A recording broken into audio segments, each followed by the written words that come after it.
I was invited by the First Presidency to go with Elder Neil A. Maxwell to Washington to turn on the Christmas lights at the temple area in Washington, D.C. They had invited all the ambassadors from all the countries. It was quite a spectacle, and there was a meeting before with them, and it was very important to the church, and so I sang. Elder Maxwell said a few words, and then together we turned on the lights.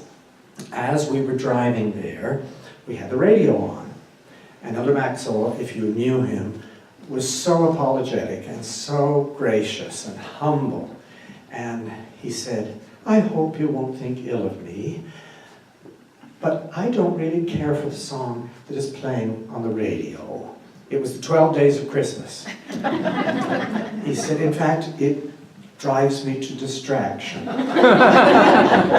with all of its repetitiveness. Would you think ill of me if we turned the radio off?" And I said, "No, not at all. I can understand why you'd feel that way."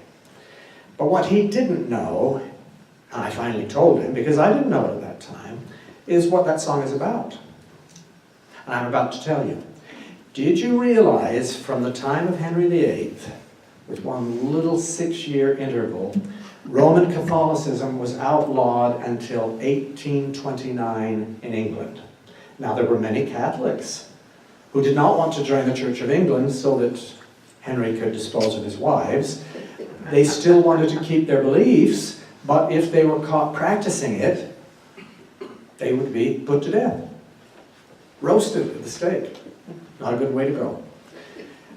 But the Catholic people wanted to continue the tradition of teaching the children about the gospel as it came through the original church.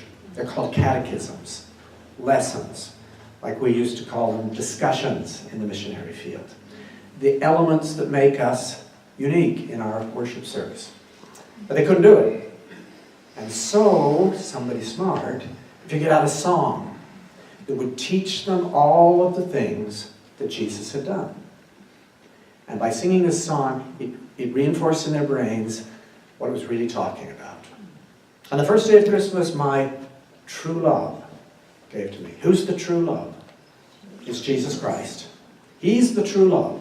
And all of the things that are going to come, that just gave me chills. I hadn't really thought of that until I went online. I knew it from that point on, but I never thought of who the true love is. Jesus Christ. And as a result of him giving us these gifts, his love shows itself to us. What's the first one? A partridge in a pear tree. That is the symbol of Christ on the cross, willing to give his life for us.